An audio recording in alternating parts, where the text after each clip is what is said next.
ಯುದ್ಧ ವಿರಾಮವನ್ನ ಅಮೆರಿಕ ಸೇನೆ ಈ ಮೂಲಕ ಉಲ್ಲಂಘನೆ ಮಾಡಿದೆ.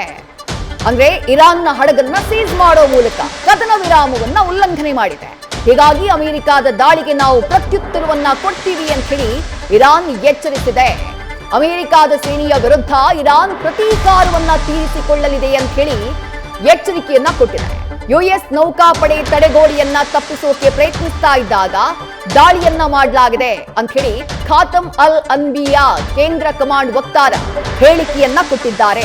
ನಾವೇನು ಸುಮ್ಮನೆ ಕೂರೋರಲ್ಲ, ನಮ್ಮ ಹಡಗನ್ನ ನೀವು ಸೀಸ್ ಮಾಡಿದ್ದೀರಿ, ಸೀಸ್ ಮಾಡಿದ್ದಕ್ಕೆ ನಾವು ಕೈಕಟ್ಟಿ ಏನು ಕೂರೋದಿಲ್ಲ. ನಿಮ್ಮ ಈ ಕ್ರಮಕ್ಕೆ ಒಂದ್ ಕಡೆ ನೀವೇ ಮಾತುಕತೆ ಅಂತ ಬಾಯಿ ಬಡ್ಕೊಳ್ತೀರಿ, ಮತ್ತೊಂದ್ ಕಡೆ ಈ ರೀತಿ ನೀವು ಕದನ ವಿರಾಮವನ್ನ ನೀವು ಉಲ್ಲಂಘನೆ ಮಾಡ್ತಾ ಇದ್ದೀರಿ. ನಿಮಗೆ ಸೂಕ್ತವಾದಂತಹ ರೆಸ್ಪಾನ್ಸ್ ಅನ್ನ ಕೊಡೋದಕ್ಕೆ ಇರಾನ್ ಶಕ್ತವಾಗಿದೆ, ನಾವು ರೆಸ್ಪಾಂಡ್ ಮಾಡ್ತೀವಿ ಅನ್ನುವಂತಹ ಎಚ್ಚರಿಕೆಯನ್ನ ಇರಾನ್ ನೀಡಿದೆ.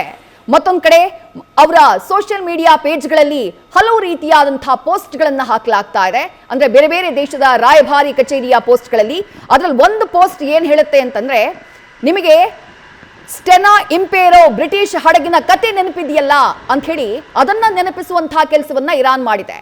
ಸ್ಟೆನಾ ಇಂಪೇರೋ ಅನ್ನುವಂಥ ಬ್ರಿಟಿಷ್ ಹಡಗನ್ನ 2019ರಲ್ಲಿ ಹಾರ್ಮುಜ್ ಜಲಸಂಧಿಯಲ್ಲಿ ಮೆರಿಟೈಮ್ ರೂಲ್ಸ್ ಅನ್ನ ಉಲ್ಲಂಘನೆ ಮಾಡಿದೆ ಅನ್ನುವಂಥ ಕಾರಣಕ್ಕಾಗಿ ಇರಾನ್ ಸೀಸ್ ಮಾಡುವಂತಹ ಕೆಲಸವನ್ನ ಮಾಡಿತ್ತು. ಯಾಕಂದ್ರೆ ಮತ್ತೊಂದು ಜಲಸಂಧಿ ಈ ರೀತಿ ಹಾರ್ಮುಜ್ ರೀತಿಯೇ ಮತ್ತೊಂದು ಕ್ರಿಟಿಕಲ್ ಆಗಿರುವಂತಹ ಸ್ಟ್ರಾಟಜಿಕ್ ಆಗಿರುವಂತಹ ಜಲಸಂಧಿ ಗಿಬ್ರಾಲ್ಟರ್, ಅಲ್ಲಿ ಇರಾನ್ನ ಹಡಗನ್ನ ಬ್ರಿಟಿಷರು ವಶಕ್ಕೆ ಪಡೆಯುವಂತಹ ಕೆಲಸವನ್ನ ಮಾಡಿದ್ರು ಬ್ರಿಟಿಷ್ ನೇವಿ. ಅದಕ್ಕೆ ಪ್ರತ್ಯುತ್ತರವಾಗಿ ಸ್ಟೆನಾ ಇಂಪೆರೋ ಹಡಗನ್ನ ವಶಕ್ಕೆ ಪಡೆಯುವಂತಹ ಕೆಲಸವನ್ನ ಹಾರ್ಮುಜ್ ಜಲಸಂಧಿಯಲ್ಲಿ 2019ರಲ್ಲಿ ಇರಾನ್ ಮಾಡಿತ್ತು.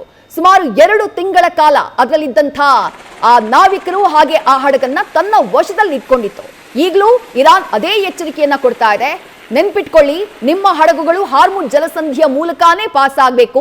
ಮುಂದಿನ ದಿನಗಳಲ್ಲಾದ್ರೂ ಅದು ತೈಲ ಸಾಗಾಣಿಯೋ ಸರಕು ಸಾಗಾಣಿಯೋ ನೀವು ಈ ಭಾಗದಲ್ಲಿ ವ್ಯಾಪಾರ ವಹಿವಾಟನ್ನ ನಡೆಸ್ತೀರಿ, ನಿಮ್ಮನ್ನ ನಾವು ಸುಮ್ಮನೆ ಬಿಡೋರಲ್ಲ ಅನ್ನುವಂಥ ಎಚ್ಚರಿಕೆಯನ್ನ ಇರಾನ್ ನೀಡಿದೆ.